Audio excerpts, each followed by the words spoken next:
that there was some definable picture of God in his head, who is literally the kind of person. I don't know how anyone can believe in such a God.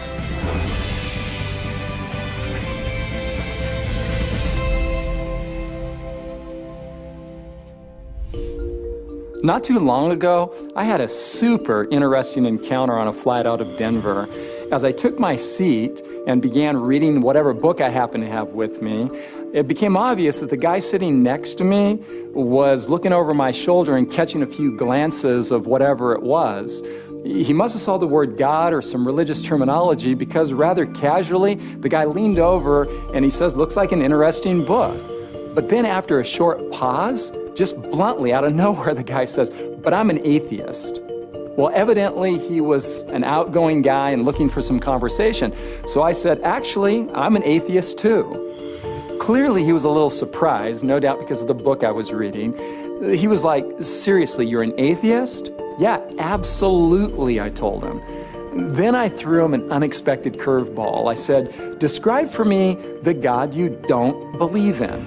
He was jolted, to say the least, by the question. But I knew that there was some definable picture of God in his head that gave rise to his atheism. But he went silent, so I figured, conversation over. But then after thinking for a moment or two, the guy opens the conversation again, and he says, "You know what I mean, a super powerful, supreme being presiding somewhere in the sky that rules over us with absolute control."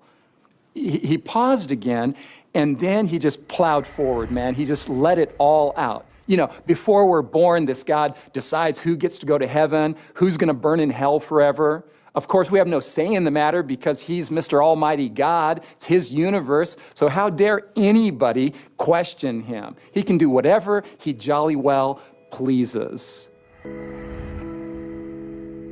Well, he was on a roll now, doing a great job of defining his atheism and mine too. "It's all utter nonsense," he went on. "And we're supposed to love this tyrant? I don't even like him, and I'm pretty sure that liking someone has got to come before loving them. It's more like a monster than a God."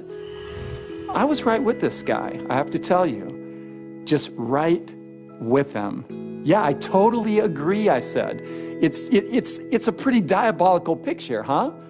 "Yeah," he said, "I don't know how anyone can believe in such a God."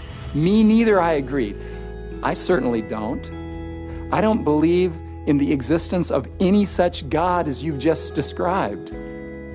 But I want to ask you another question. I mean, hypothetically, just for the sake of discussion, what if a God, the exact opposite of the one you've just described, could exist?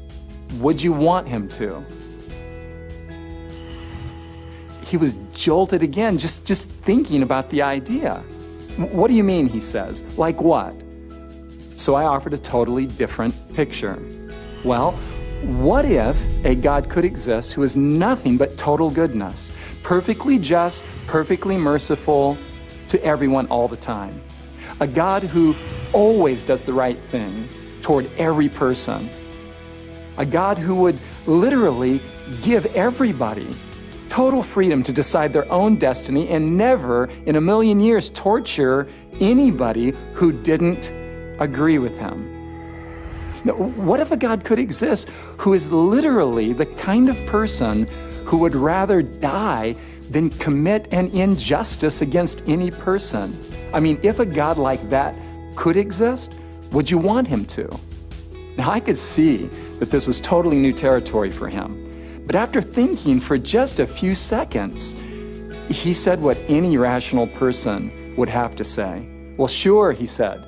"I'd be a fool not to, right?" "Yeah, right." I agreed with him. Then he said, but no way, man, we can't just manufacture whatever God we want. And I agreed with him again. No, we can't manufacture whatever God we want. But he was listening, so I elaborated.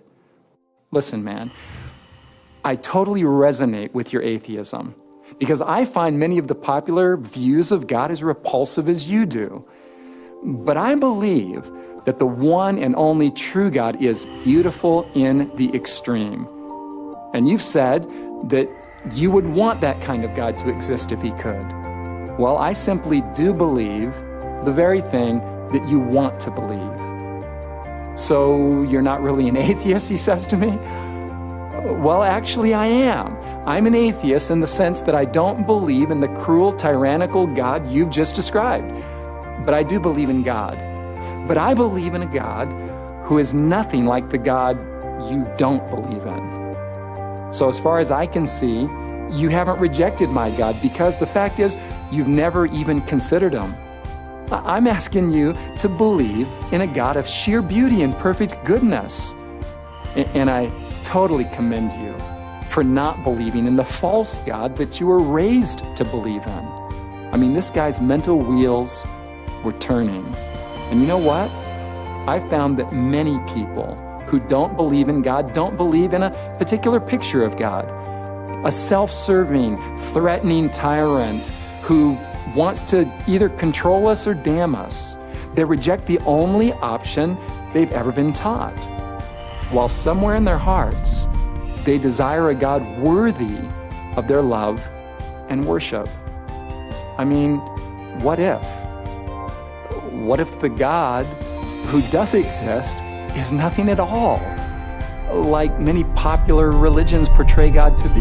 What if God is love in the strongest and most beautiful sense imaginable? What if?